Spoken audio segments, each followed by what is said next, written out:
Juste un lever de main très très rapide. Combien d'entre vous savent ce qu'est une Web Vital ou ont déjà vu un rapport de ce type-là? Ah, pas beaucoup de mains. Ok, c'est super. Donc je vais vous apprendre un truc. Génial. Les Web Vitals, c'est des indices de performance et des indices d'UX liés à l'UX qui sont développés par Google et qui vous aident à essayer d'appliquer les best practices quand on parle d'expérience utilisateur sur votre site web ou dans votre application. C'est des métriques qui sont essentiellement liées à la performance, mais qui permettent aussi de garder un œil sur des choses auxquelles on ne pense pas vraiment, mais dont chaque utilisateur de votre site ou de votre application vont faire l'expérience. Notamment des choses qui sont liées à...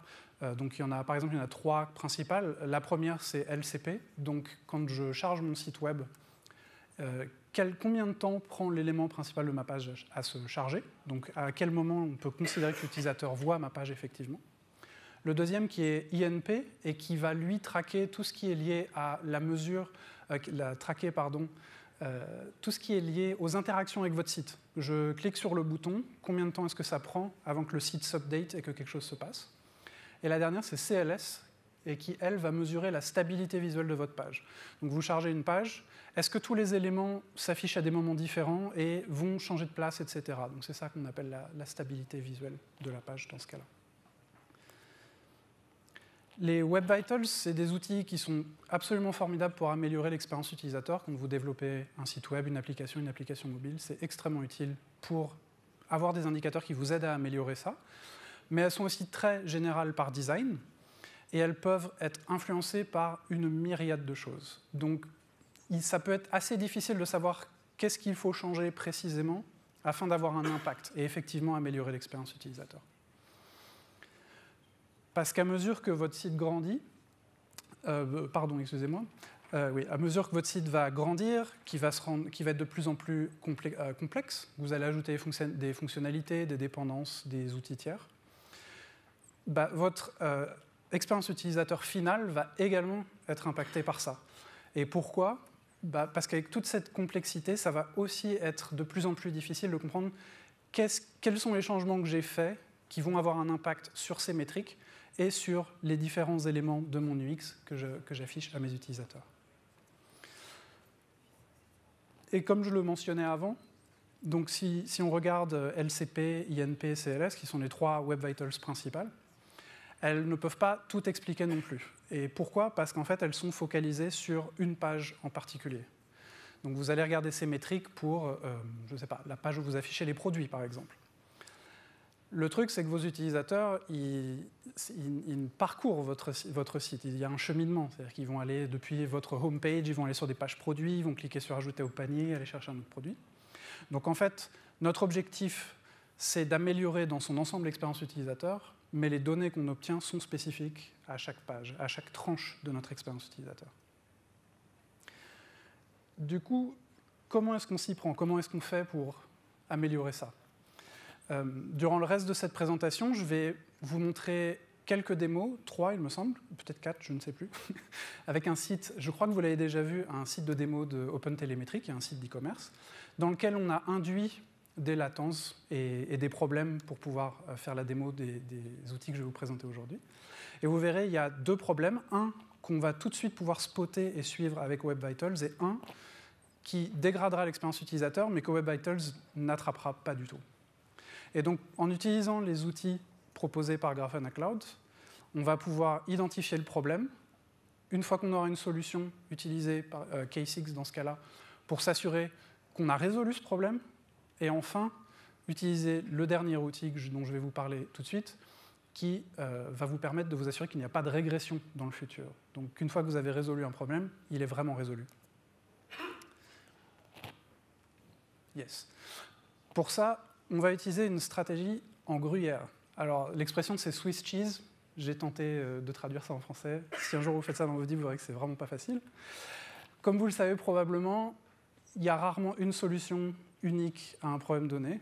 Et avec Grafana, c'est un peu pareil avec nos outils. Il y a plusieurs outils qui vont vous permettre de résoudre un problème donné. Vous allez avoir besoin de plusieurs outils. L'idée ici, c'est que pour éviter que les problèmes du X qu'on va potentiellement introduire durant le développement n'atteignent nos utilisateurs, on va utiliser différents outils comme plusieurs tranches.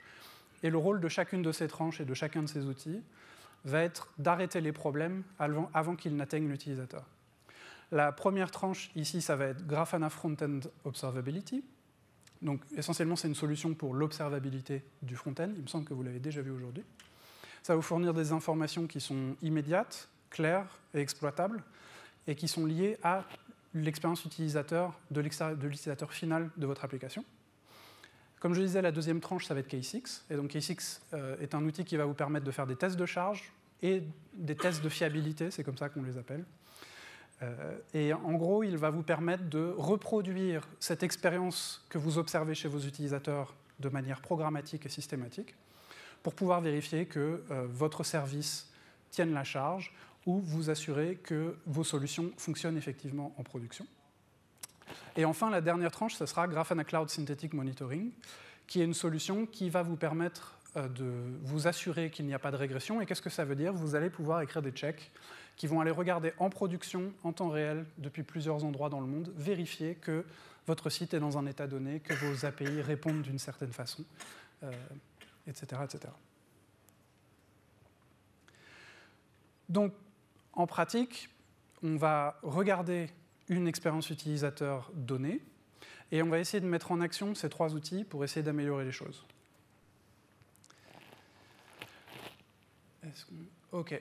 Donc ça, c'est une petite vidéo de démo qu'on a enregistrée sur le site d'OpenTelemetry. Donc je vais press play.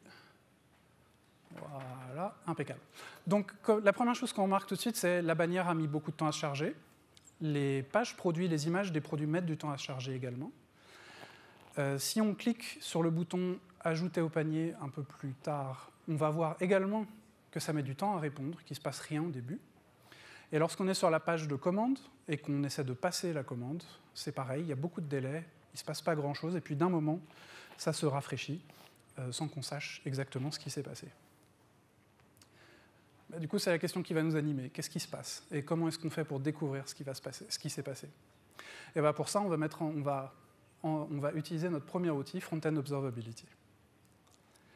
Donc Frontend Observability, c'est un outil qui va enregistrer le parcours de bout en bout de vos utilisateurs sur le site. Donc il va enregistrer toutes les étapes, tout ce qu'ils font, les pages qu'ils chargent, les liens sur lesquels ils cliquent, etc. Et il va vous faire un rapport qui va être sous forme de Web Vitals, les métriques dont je vous parlais précédemment. Toutes les sessions, comme je vous le disais, sont enregistrées. Et il va aussi enregistrer les données qui sont spécifiques, par exemple, au chargement de page, mais également les erreurs avec les stack traces.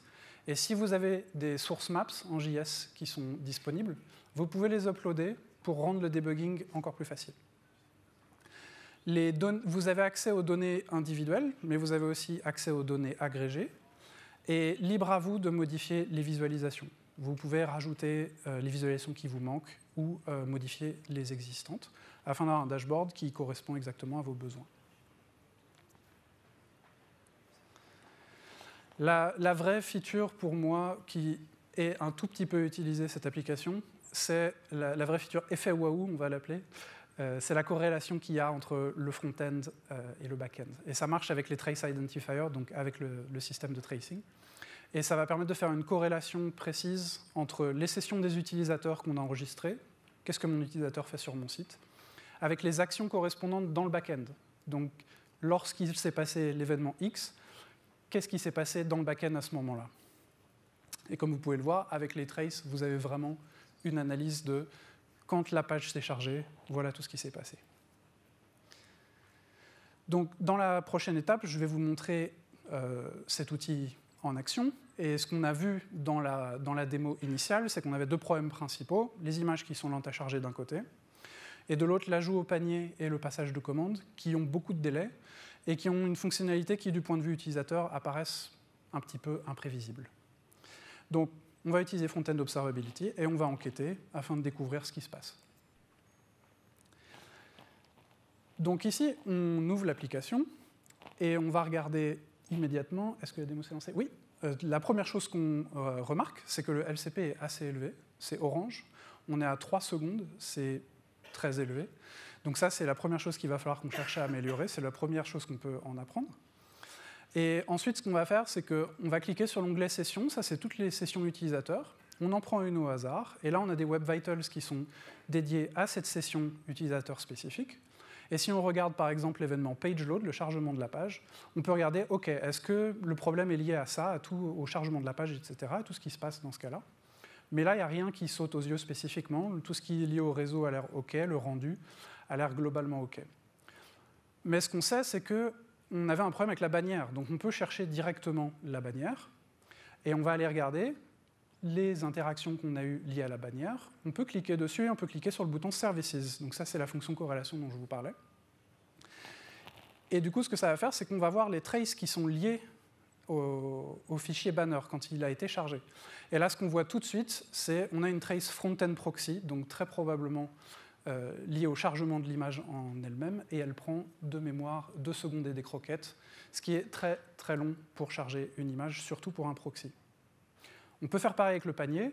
On sait qu'on a probablement une API, donc on regarde, on cherche quelque chose lié au panier, et on va regarder tout ce qui touche les requêtes post liées au panier. Et on va faire la même chose, et là on voit 2 choses. On voit des traces liées à notre service de panier. Il y en a une pour ajouter un article et un pour récupérer le panier. Et on voit que chacune de mémoire fait 1 seconde et demie, ce qui est pareil beaucoup trop long, c'est-à-dire que ça prend en moyenne 2 secondes 5 pour gérer les opérations liées au panier quand on est sur le site. Donc on a probablement mis la main sur le deuxième problème. Donc, si je résume, avec Front-End Observability, on a maintenant une meilleure idée globalement des performances dont nos utilisateurs font l'expérience dans leur navigateur. On a une meilleure compréhension de l'expérience utilisateur plus généralement sur le site.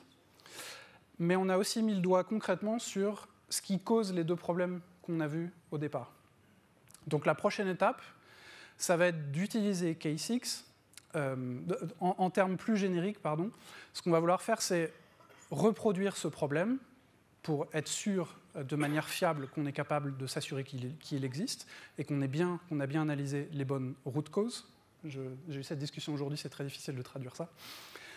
Et ensuite, on va vouloir s'assurer qu'une fois que les développeurs, les ingénieurs ont développé une solution, elle fonctionne et qu'effectivement, notre bannière va plus vite à charger et nos opérations sur le panier également. Et donc pour faire ça, on va utiliser K6. K6, c'est un outil qui est assez versatile et c'est une plateforme de test complète.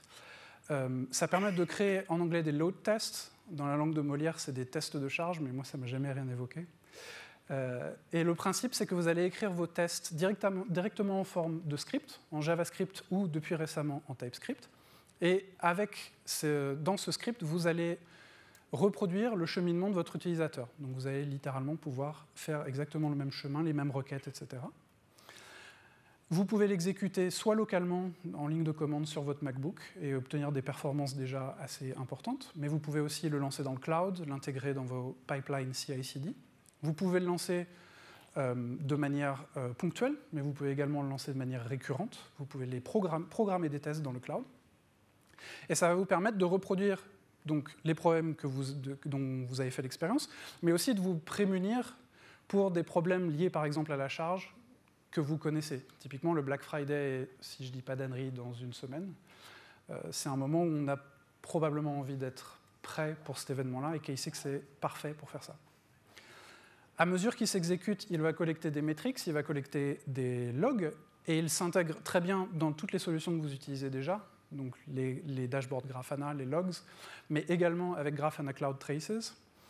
Et il s'intégrera aussi très bientôt, je crois que c'est en public preview maintenant, ou très très bientôt, avec les Profile Pyroscope que vous avez vus un peu plus tôt, qui vous permettront de voir ce qui se passe effectivement dans le code.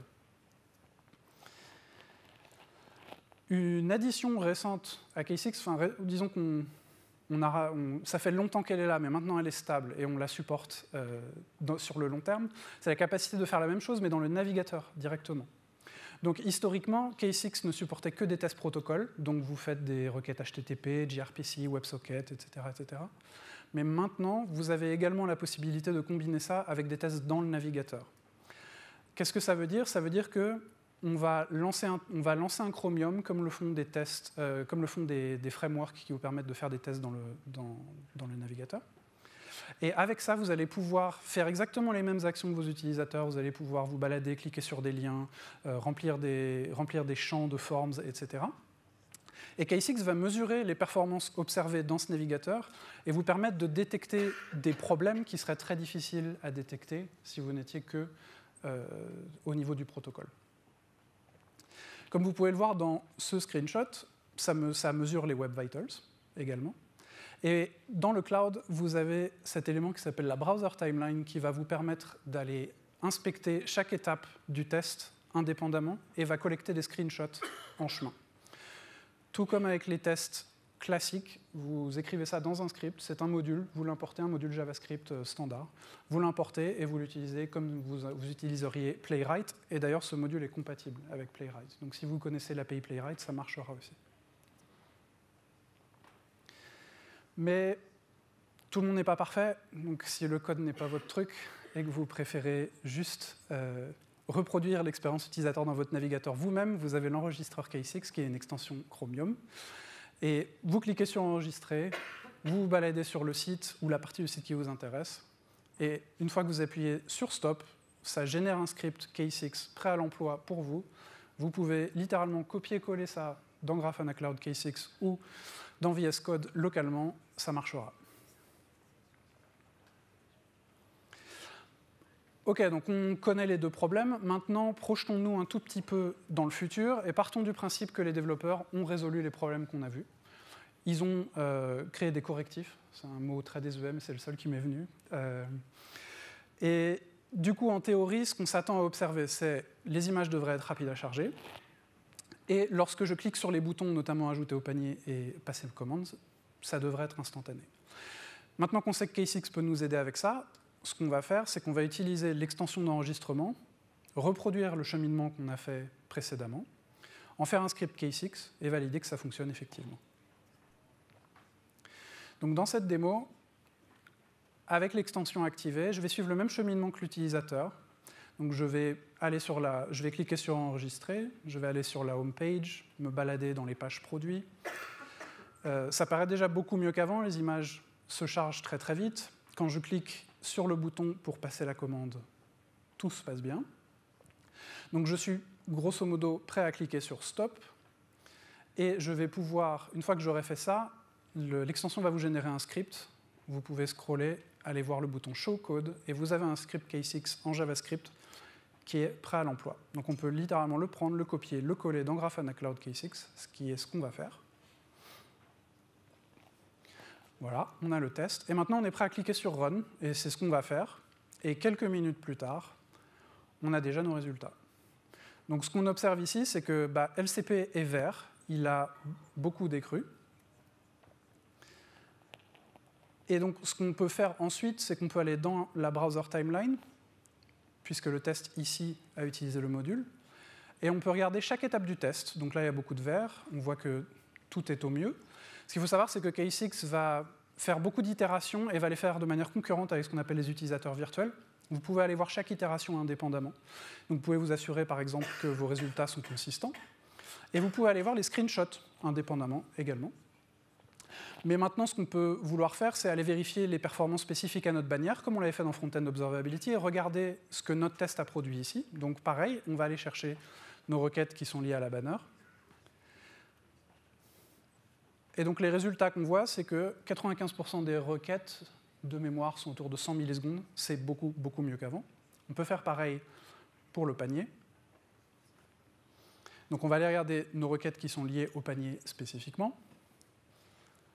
Voilà. Et on voit, pareil, on est de mémoire entre 500 millisecondes et 1 seconde, ce qui est beaucoup, beaucoup mieux. Partons du principe qu'on a déjà fait des tests avant. K6 enregistre ce qu'on appelle une baseline. Et donc maintenant, avec ce nouveau test, on peut aller le comparer à un ancien test pour vérifier si nos résultats sont effectivement beaucoup mieux. Et dans ce cas-là, ce qu'on va voir, si on va regarder dans l'onglet Browser, on voit l'indication que nos tests sont passés le LCP est passé de orange à vert. Et si on regarde spécifiquement dans les résultats liés au LCP que le module browser a enregistré, notre ligne en dur, la ligne jaune, est beaucoup plus stable et on est autour des 1 seconde de mémoire. Donc effectivement, on a la confirmation que maintenant notre test nous confirme la solution qu'on a apportée en prod fonctionne effectivement et performe beaucoup mieux. Vous avez également une overview, vous avez accès à chaque session indépendamment également dans l'onglet qui est en bas. Donc vous pouvez faire la même chose à ce niveau-là. Et les tests K6 vont aussi s'intégrer avec Front-End Observability, comme ça s'intégrait avec Application Observability, avec les traces dans le back-end. Et vous pouvez faire la même chose, vous pouvez aller regarder les résultats de vos tests spécifiques sans avoir à faire de context switching. Donc en termes de cheminement, à ce stade, dans notre process, pour essayer d'améliorer l'expérience utilisateur, on a utilisé Front-End Observability pour enregistrer les données de nos utilisateurs réels en production, et pour essayer d'identifier les problèmes qu'ils rencontrent, ce qu'on a fait. On a ensuite utilisé K6, une fois qu'on a développé des solutions, pour vérifier que nos solutions fonctionnent effectivement. Mais est-ce que ça veut dire qu'on est prêt à déployer en production? Pas forcément. Pourquoi? Qu'est-ce qui se passerait en cas de régression? Peut-être qu'un jour, vous allez modifier un bout de code qui va faire que le problème que vous pensiez avoir résolu va revenir. Et comment s'assurer de ça? Eh bien, c'est là qu'on a tout prévu. Vous avez les tests synthétiques, on appelle ça donc le synthetic monitoring. Je ne savais pas trop comment le traduire en français, mais je pense que l'idée reste. En gros, l'idée ici, c'est de garder un œil sur la disponibilité et les performances de votre application en production, en temps réel, et depuis plusieurs emplacements dans le monde. À ce jour, il me semble qu'il y en a 22 qui sont disponibles. Et donc, vous allez pouvoir vous assurer que votre site et ses endpoints d'API sont accessibles, fonctionnels, et performent en permanence. C'est votre première ligne de défense. Donc, par exemple, des questions qu'on peut souvent se poser dans ces cas-là, c'est est-ce que mes enregistrements DNS répondent comme attendu? Est-ce que les gens au Japon arrivent à résoudre mon site web.com? Il y a des checks DNS qui vous permettent de faire ça. Est-ce que le chemin réseau qui amène à mon application dans telle région du monde est sain, en bonne santé? Vous avez des checks ping, des checks TCP et des checks traceroute qui vont vous permettre de vous en assurer. Et enfin, le plus simple, les serveurs HTTP, enfin simple. Est-ce que mes serveurs HTTP sont fonctionnels? Est-ce qu'ils sont accessibles? Et est-ce qu'ils renvoient les requêtes auxquelles je m'attends à ce qu'ils renvoient? Là aussi, vous avez les checks HTTP qui spécifiquement vont vous permettre de faire ça. Mais bien souvent, maintenant que les applications sont devenues de plus en plus complexes et que les sites tendent à être de plus en plus gros, vous n'avez pas qu'un seul endpoint HTTP que vous cherchez à suivre. Et donc, il est possible que vous souhaitiez monitorer plusieurs endpoints différents qui correspondent à cette suite logique, à ce cheminement, à ce parcours que les utilisateurs suivent. Et pour ça, on a également ce qu'on appelle le monitoring multi-étapes. Donc en fait, vous n'avez pas utilisé qu'un seul check, vous pouvez définir plusieurs checks pour chaque étape du workflow. Ces checks vont être interdépendants les uns des autres. Évidemment, si l'un d'entre eux fail, ça peut arrêter la chaîne. Et vous allez pouvoir utiliser le résultat de l'un comme input pour l'autre. Donc par exemple, la première étape, c'est s'identifier. Je vais récupérer un token. Je vais pouvoir utiliser le token dans le prochain check pour m'assurer que je reproduis effectivement étape par étape ce que mon utilisateur ferait. C'est construit avec la même technologie que K6. Sous le capot, c'est K6 de manière tout à fait standard. Mais dans ce cas-là, lui vous facilite la tâche. Vous n'avez pas besoin d'écrire de script. On va le faire pour vous. Et dans la majorité des cas, vous n'avez probablement pas nécessairement envie d'écrire de script. Mais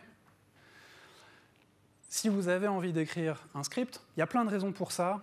Lui peut être très limitante si vous avez des cas d'usage un peu complexes ou que vous avez typiquement des requirements qui ne peuvent pas être exprimés dans notre UI. Vous pouvez directement utiliser ce qu'on appelle les scripted checks dans l'interface et qui vont vous permettre littéralement d'écrire un script K6 qui est complètement customisable. Vous avez accès à toutes les fonctionnalités de K6 et vous allez pouvoir créer un check synthétique à partir de ça. Ils peuvent contenir autant d'assertions, de validations dont vous pourriez avoir besoin. Et ils vont générer également, comme K6, des metrics et des logs qui sont spécifiques à vos checks et qui vont vous permettre, par exemple, de définir des alertes sur mesure dans Grafana Alerting.